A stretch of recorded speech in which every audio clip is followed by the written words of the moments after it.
Como obter cura emocional do ponto de vista bíblico? O fato é que todas nós carregamos com a gente experiências, traumas, tristezas, fracassos, e todas essas situações, elas podem nos impedir de prosseguir.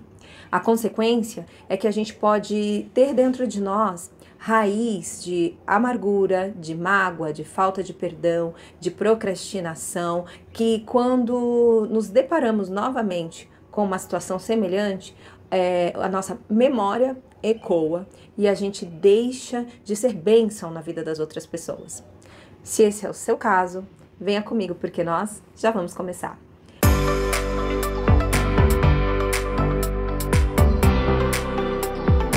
Meu nome é Thalita Alves e hoje eu quero compartilhar com vocês reflexões bíblicas para uma vida cristã prática vitoriosa. Quero te convidar para me seguir no @Thalita Alves Brasil. Se fizer sentido para você essa nossa reflexão, por favor, me deixe saber e se inscreva aqui para que esse conteúdo possa chegar para outras pessoas. Bom, para começar, eu quero ler para você o que está escrito em Mateus 9, 16, 17 diz: Ninguém põe remendo de pano novo em roupa velha, porque o remendo tira um pedaço da roupa e o buraco fica ainda maior. Nem se põe vinho novo em odres velhos, porque se alguém fizer isso, os odres se rompem, o vinho se derrama e os odres se perdem, mas põe-se vinho novo em odres novos e ambos se conservam. O que Jesus está querendo dizer por meio dessa palavra, né? Ele está nos dizendo que muitas vezes não adianta a gente viver uma vida sem se aprofundar, sem entender a raiz das coisas.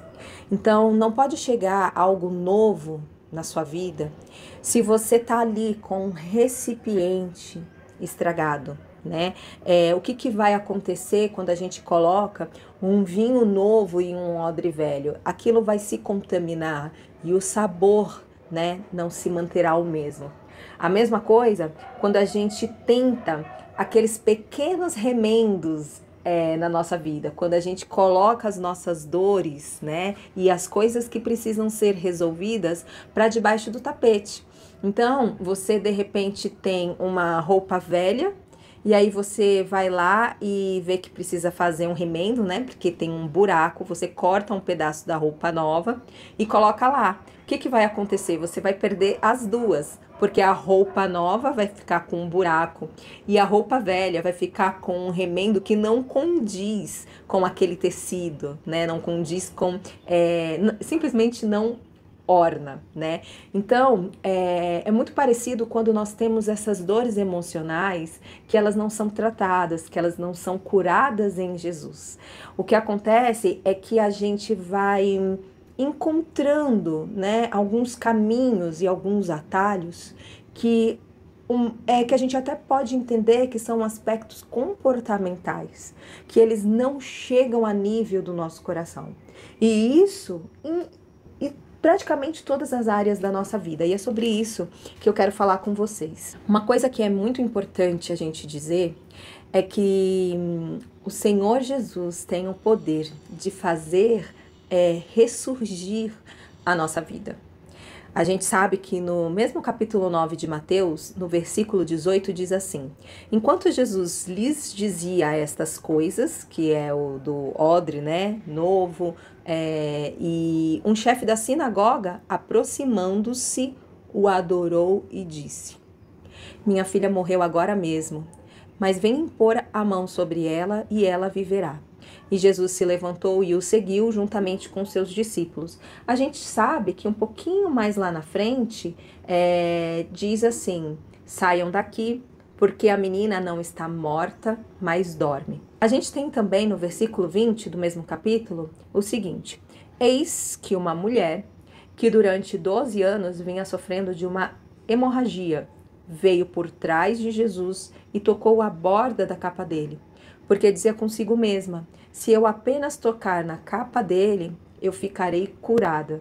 Então, Jesus, voltando-se e vendo-a, disse: coragem, filha, a sua fé salvou você. E aí no início, né, do capítulo 9, a gente tem uma outra situação. Entrando num barco, Jesus passou para o outro lado do mar e foi para a sua própria cidade. E eis que lhe trouxeram um paralítico deitado num leito. Jesus, vendo a fé que eles tinham, disse ao paralítico: coragem, filho, seus pecados estão perdoados. Então veja que eu acabei de citar algumas cenas.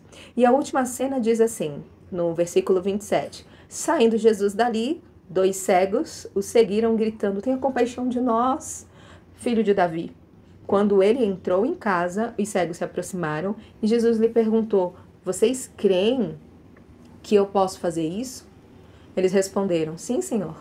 Então, Jesus tocou nos olhos deles, dizendo que se faça com vocês, conforme a fé que vocês têm. E os olhos deles se abriram. Então, vamos analisar algumas dessas situações. Elas não estão numa sequência lógica, né, conforme o texto, mas vamos pensar no primeiro. O que os amigos, né, fizeram? Eles levaram aquele paralítico. Muitas vezes é o que acontece conosco, né? Às vezes a gente está passando por uma situação tão difícil. Vamos pensar num caso de depressão profunda, que a gente não consegue sequer, né, ir num culto de oração ou ir na igreja, ou até mesmo pedir um apoio profissional. E aí a gente vai precisar da ajuda daquelas pessoas. Aquele paralítico, ele não conseguia, né, se achegar a Jesus, né? No segundo momento, a gente tem um chefe da sinagoga, né? Esse chefe da sinagoga que abre mão ali de todo o seu status, né? De todo um nome que ele tinha para zelar, e se aproxima e o adora e diz: minha filha, ela morreu, mas venha impor a mão sobre ela e ela viverá. E aí a gente tem o caso dessa mulher enferma. O que ela diz? Eis que uma mulher, durante 12 anos, vinha sofrendo de uma hemorragia, veio por trás de Jesus e tocou na borda da capa dele, porque dizia consigo mesma: se eu apenas tocar na capa dele, eu ficarei curado. E o último, que são os 2 cegos, que diz assim: saindo Jesus dali, 2 cegos o seguiram gritando. O que essas 4 situações têm em comum? Você sabe me responder? Nós temos 2 coisas aqui em comum nessas 4 cenas. A gente tem uma: buscar a Jesus. Todos eles tiveram uma ação, não ficaram na inércia. A gente sabe que os amigos foram lá e levaram o paralítico. A gente sabe que o chefe da sinagoga se humilhou, se prostrou e pediu ajuda a Jesus. A gente sabe que a mulher enferma fez a mesma coisa, né? Ela veio por trás de Jesus. E os 2 cegos chegaram a gritar. Então, o processo de cura emocional não vai acontecer, você vai dormir e vai acordar curada. E não pense você que o tempo vai ser capaz de curar. O tempo, ele pode talvez amenizar a tua dor, mas você vai ser sempre colocando uma coisa, empilhando, uma coisa em cima da outra. E aquela raiz ali, ela não vai ser cuidada e nem tratada. E o segundo ponto é a fé. Se você crer que você ficará curada, assim será feito. Bom, então a gente já falou sobre esses 2 aspectos, né? Sobre a importância de nós nos achegarmos a Jesus e a importância também de nós termos fé. Só que o que acontece conosco, né? Muitas vezes a gente não tem paciência de passar pela dor, né? Então a gente quer o quê? Um remédio quando a gente está passando por um processo de luto ou quando nós não estamos conseguindo dormir. Será que o fato de você não conseguir dormir, o fato de você ter medo, não tem uma raiz de falta de perdão? Ou uma frustração, ou de repente... A gente não sabe. E aí o que a gente faz? Nós confiamos nos remédios, nós confiamos nos gurus e nos livros de autoajuda. Gente, não tenho nenhum problema com livro de autoajuda, inclusive eu leio vários. E a gente confia na psicanálise, a gente confia nos psicólogos, a gente confia na neurociência. Uma coisa também muito comum, nós confiamos que somente as pessoas vão nos curar.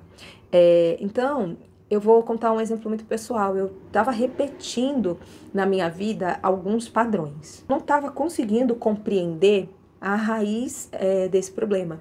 E aí, há uns 8 meses atrás, eu passei por uma situação em que eu tinha feito e cumprido o protocolo. Eu entendia em todos os passos que Jesus estava me guiando. E, de repente, eu passei por uma profunda frustração. E eu comecei a orar durante muito tempo, até que Deus falou para mim, então, eu quero chegar até você num nível muito mais profundo. Quais foram as estratégias que eu utilizei? O me aproximar de Jesus, o estar disposta a sofrer para ser curada. E eu criei toda uma atmosfera para que eu estivesse muito mais sensível à voz de Deus. Como criar essa atmosfera? Pela leitura da palavra de Deus, por meio da oração, por meio do jejum, buscando uma vida de consagração. No começo é muito difícil porque nós não queremos algumas respostas. Porque às vezes a gente pensa que o problema está na outra pessoa, mas pode estar com a gente. Então você começa a namorar e aí de repente quando o negócio começa a ficar mais sério, você simplesmente espana, desaparece. Pode ser também que você inicia uma graduação e aí já é a 4ª vez que você não conclui o seu curso. E aí você diz que é porque os professores são péssimos, grade curricular muito insuficiente para sua capacidade. Você não para em um emprego porque o problema é o seu chefe. Aí, de repente, você sofre com a balança, né? Faz uma bariátrica e acha que aquilo vai resolver e você engorda tudo de novo. Pode ser também que o seu problema seja o ciúme. Né? A gente não tá falando daquele ciúme gostoso, né? Onde é que você vai, né? Eu vi aquele olhar ali. Na verdade, nós estamos falando daquele ciúme excessivo, aquele ciúme doentio. Onde está a raiz do seu e do nosso problema? Você já chegou a pensar sobre isso? Então, é um problema que precisa ser resolvido para que a gente possa ser um instrumento de cura para a vida das outras pessoas e mais do que isso, de vivermos uma vida aqui na Terra plena, né? Veja que eu não estou querendo dizer uma vida perfeita, mas uma vida cheia de plenitude. Eu lembro que quando eu comecei a pedir para Deus esse processo de cura, eu tive, gente, a resposta ontem. E eu fiquei extremamente feliz. Eu entendi que eu não estava agindo biblicamente, que eu não estava num lugar de mulher que Deus gostaria que eu estivesse. Por não estar no meu lugar, eu estava olhando para as pessoas erradas. E foi nesse processo de coragem que Deus me curou. Bom, interessante a gente pensar agora no segundo ponto. Então, o primeiro ponto nós já aprendemos. Nós precisamos nos achegar a Jesus, como fez aquela mulher que tinha uma hemorragia, que sangrava, assim como sangra as nossas dores. A gente precisa, muitas vezes, de pessoas, né, mas que nos levem até a pessoa correta, até Jesus. E o que acontece muitas vezes, né? Ah, não, vou te levar num psicólogo tal. Menina, esse curandeiro aqui é maravilhoso.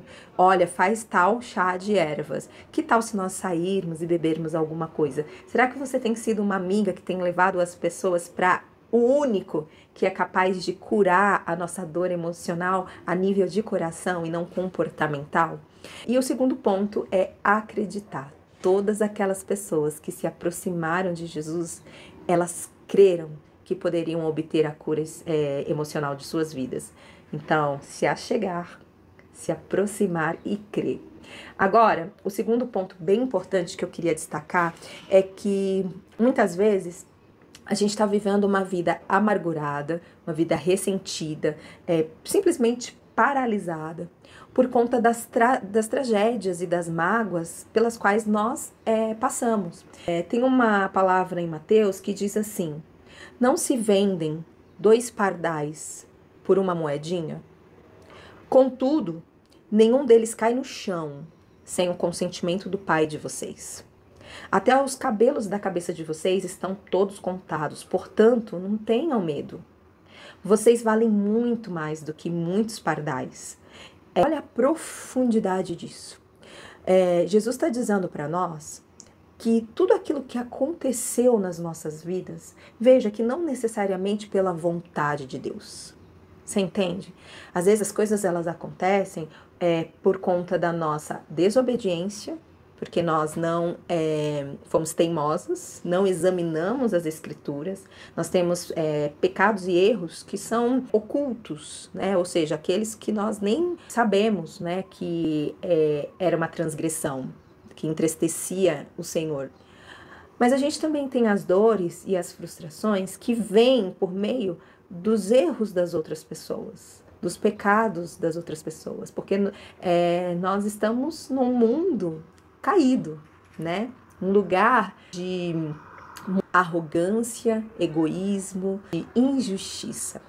Bom, então, isso significa que o Senhor Jesus, Ele quer nos dizer que as nossas feridas emocionais, elas não são falta do cuidado de Deus. Deus, Ele não está brincando com você. Em todas as tuas dores, existe sim uma linda obra de arte que Deus deseja fazer. Tem esse livro que eu li, inclusive no Clube do Livro com as minhas amigas, diz assim: quando a vida golpeia você, reconstrua com os teus pedaços. Diz uma história bem legal que é assim: trata-se de um dos lugares turísticos mais visitados do mundo, com uma média de 3,5 milhões de visitantes por ano, e uma beleza tão deslumbrante que fascina todos os que têm a oportunidade de visitá-lo. Encontra-se localizado na cidade de Teherã, capital do Irã, e o seu nome é Palácio do Golestão. Vocês já ouviram falar desse Palácio do Golestão? Então, o Palácio do Golestão, ele é um edifício impressionante e ele é considerado uma das obras em mosaico mais bonitas do mundo. O primeiro carregamento de espelhos para decorar aquele lugar, ele veio de Paris. E nesse transporte, todos os espelhos foram quebrados. E qual que seria a estratégia, né? Jogá-los fora. E aí, nesse momento, antes do empreiteiro jogar fora, o arquiteto olhou, pensou e falou: não, peraí, vamos quebrar um pouco mais. E eles começaram a marretar ali aquelas lascas de espelho e, de repente, todos aqueles pedaços menores, eles foram colocados e tiveram a aparência majestosa de mosaicos prateados incrustados de brilhantes. E o que faz a beleza daquele lugar é simplesmente aquelas pequenas lascas quebradas, mas que possuem um brilho excelente. A gente pensa que quando uma coisa é quebrada, ela precisa ser jogada fora, mas todos os pedaços, eles foram colados e reconstruídos, tornando uma joia e um espaço muito esplendoroso. Da mesma forma, Jesus, ele faz com que todas as nossas dores e imperfeições, as tristezas causadas na nossa vida, elas possam ser também um objeto primeiramente, de beleza, da glória, né, de Deus nas nossas vidas.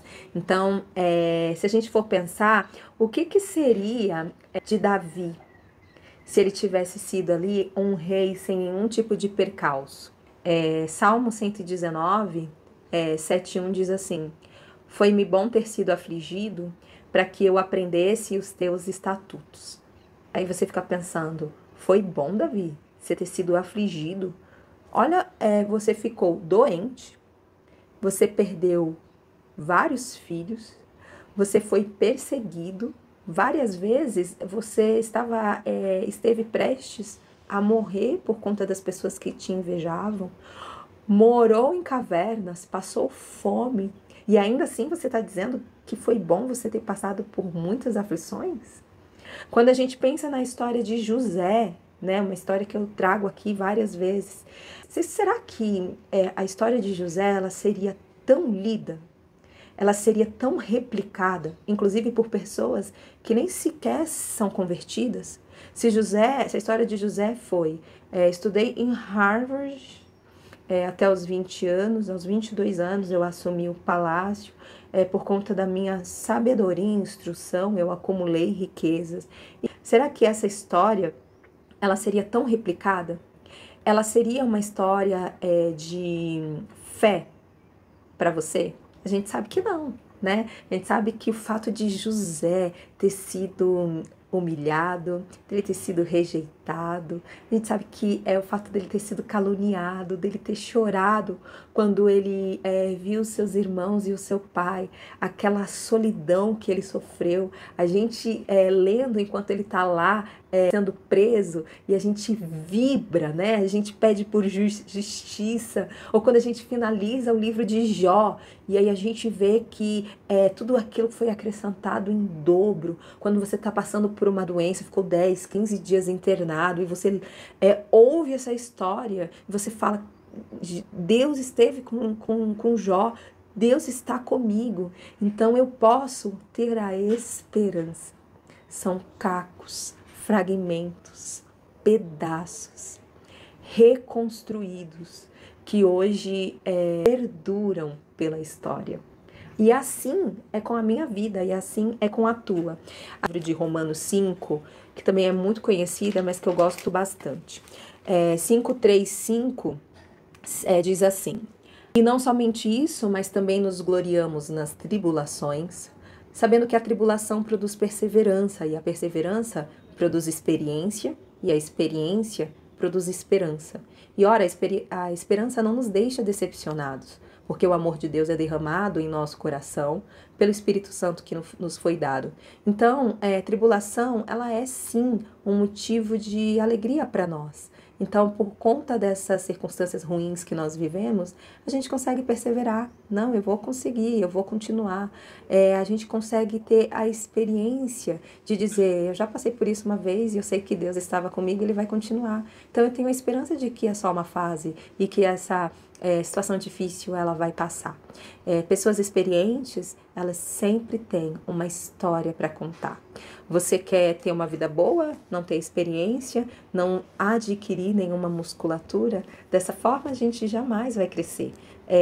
Então, vamos parar de culpar as pessoas, culpar as circunstâncias, porque Deus está transformando a minha vida, a tua vida, está transformando a vida também de outras pessoas. Então, eu lembro de uma história bem interessante, gente, que quando eu tinha... Agora eu tô lembrando muitas coisas da minha adolescência, porque eu tô dando aula para os adolescentes. É legal ouvi-los, né? E uma das fases muito memoráveis da vida do adolescente é o período de vestibular, né? E aí eu lembro que eu vim de uma família muito humilde, estudei em escola pública, então eu já cheguei pós terceiro ano do ensino médio com conteúdos, né, muito insuficientes. E eu fui pro cursinho. Só que no cursinho, meus pais não tinham condição de pagar. Então eu estudava e ao mesmo tempo eu trabalhava. Eu lembro que 7h15 eu estava no cursinho, eu estudava mais ou menos até umas 3h, e às 3h30 eu precisava estar no trabalho e ficava até às 10h. Eu era operadora de telemarketing. E me causava uma tristeza, na verdade era inveja mesmo, essa é a palavra, de ver as pessoas ali, muitas vezes almoçando, né, ou comendo as suas marmitas, e sabia que elas iriam continuar a tarde inteira estudando, e eu precisava ir trabalhar. E a injustiça do mundo, né, ela já estava muito latente ali, porque eu ficava pensando, né, enquanto eu estava trabalhando, enquanto eu estou aqui, tem pessoas que estão estudando e já estão muito à frente de mim. Só que ao mesmo tempo, gente, trabalhar e estudar fez com que eu tivesse uma noção de tempo bem importante. Eu começava a aproveitar melhor cada tempo de estudo que eu tinha. E eu adquiri ali uma competência de poder fazer escolhas e direcionar os meus estudos. E uma delas foi melhorar ainda mais naquilo que eu tinha muito mais facilidade. E esforçar. saber o valor do dinheiro. Foi muito bom. No final daquele ano, cheguei em casa, quando saiu o resultado, todo mundo me abraçou, dizendo que na primeira chamada eu tinha entrado na USP e que logo, há uns 5 anos depois, prestei vestibular novamente e fiz uma segunda graduação entrando na USP novamente. A Thalita que está falando com você agora, ela tem resquícios da Thalita de 20 anos atrás. A Thalita que teve que trabalhar, a Thalita que não tinha muito tempo, e esses pequenos pedaços, eles reverberam até hoje. Lembre-se que as suas dores, elas são importantes na constituição de quem você é. Não desista, Jesus está com você. Vamos orar? Querido Deus, em nome de Jesus, obrigada pela oportunidade de nós aprendermos que o Senhor cura todas as nossas feridas e nós nos achegamos a Ti em humildade, pedindo para que o Senhor possa penetrar dentro de nós e nos ajude a entender aquilo que precisa ser modificado. Nos traga cura, meu Pai. É isso que eu oro e agradeço em nome de Jesus. Amém. Compartilhe essa mensagem, se inscreva no canal e até a próxima.